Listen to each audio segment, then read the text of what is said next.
points out she hated the north too. B. She lives just a few doors down. After children, adult friendships become predominantly geography-based.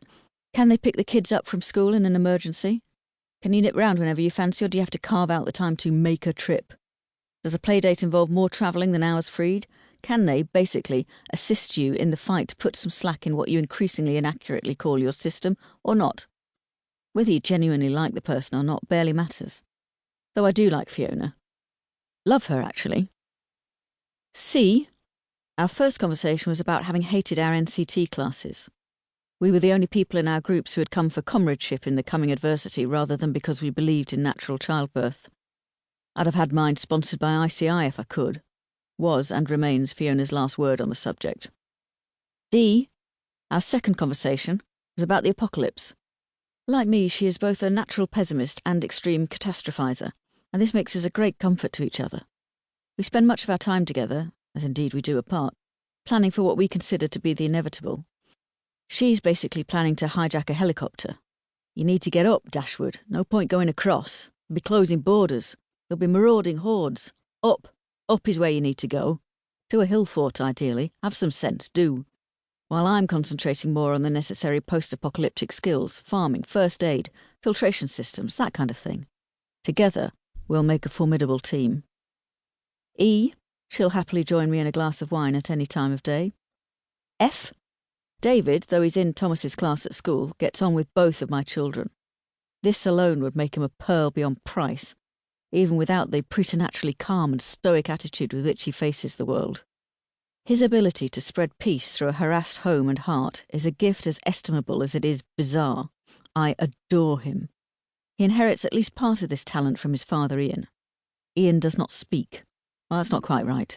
Ian does not initiate conversation. He will happily, if never lengthily, respond when someone else starts, but he'll equally happily sit in silence until and unless they do. He's simply never moved, himself, to speech.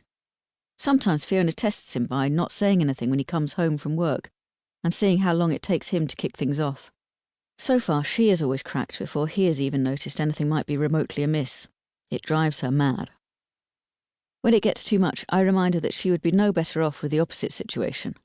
Richard's inability to have an unexpressed thought drives me insane. Never a moment's pause, I tell her. You've got too much peace in your house. Cry me a river. It's good to trade perspectives like this. We theorised once that we should swap furies. She could be angry with Richard on my behalf, and I on hers with Ian, in a kind of psychological free cycle, and enjoy harmony inside our homes. But, alas, the human mind is not as fungible as second-hand bikes or courgette gluts. So on we go. G. She is a GP, which saves me having to go to the doctor. Apart from getting the kids vaccinated, who has time to go to the doctor? How was Christmas at his mother's, I say, as we turn the final corner before school. It was Christmas at his mother's, she says, by way of full explanation. Ah, and what did she give you this time? A lipstick. The first time Fiona ever met Mrs. Slater, as Ian's fiancée, the woman gave her a blouse. It was stained, the wrong size, and had a button missing. "Thank you so much," said Fiona, the desperately polite fiancée, "but I'm afraid it won't fit." "It was only £3 in Oxfam," said her proto-in-law, "so you won't be too out of pocket." And she held out her hand for the money.